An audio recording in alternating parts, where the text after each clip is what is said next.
Hi, everybody. This is Jack with Hope for the Soul. Hey, have you ever prayed multiple times for the same thing and just continued on? And after a while, you just didn't feel like God was answering your prayer, or maybe God did answer your prayer and He didn't answer it in the way that you thought that He should have answered it. And because of that, you felt disappointed, let down, or really not sure if He even heard your prayer to begin with. If that's you, this video is for you. In Matthew chapter 26, Jesus was in the Garden of Gethsemane with his disciples. We see through the Bible that he prayed three different times to God for the cup that was before him to be able to pass. That if Jesus could avoid the cross, he asked God that that would be removed if there was any way. It says he did this three different times. Jesus wanted the cup to pass from him. He didn't want to have to face the cross, but he said, let your will be done above mine. And by doing this, when God had made that determination, he had to go to the cross. Jesus walked away. He didn't sulk. He didn't pout.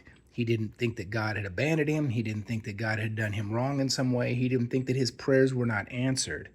He knew that he was walking within the will of God, and that encouraged him when he was ready to be arrested that night. He was the one that got the disciples up and said, get up and arise. My betrayer has come. He was ready for the cross that he was about to bear for the sins of humanity.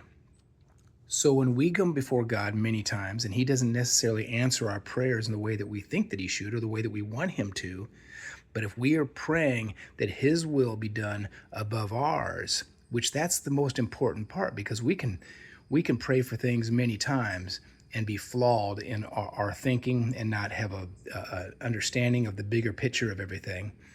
And when we're praying, if we are praying and asking for God's will to be done, we can walk away with assurance, even if it doesn't come out the way we wanted it to, that we know that we are within his will and we know we're walking under his covering and his blessings, which is much better than being outside of his will and outside of his blessings and outside of his protection and outside of his guidance.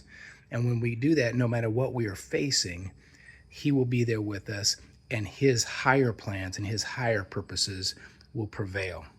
So I hope that this encouraged you if you've been going through this right now. And I just stay the course. We as believers know that it's a spiritual warfare. Jesus was persistent. He went and prayed three different times. He didn't pray just once. He went to the Father three different times on that brief moment during that night of the arrest. So when you're going to God multiple times and you feel like he's not hearing you, don't think he's not hearing you. It's a spiritual warfare, and we need to be persistent in our prayer life, just as Jesus was. He's an example to us in doing that. So don't give up. Stay the course.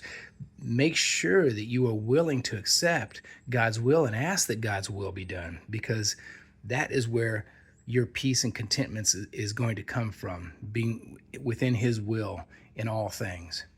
So I pray that this encouraged you in some way. Have a blessed day. God bless you. Thank you for following Hope for the Soul, and we'll talk to you soon.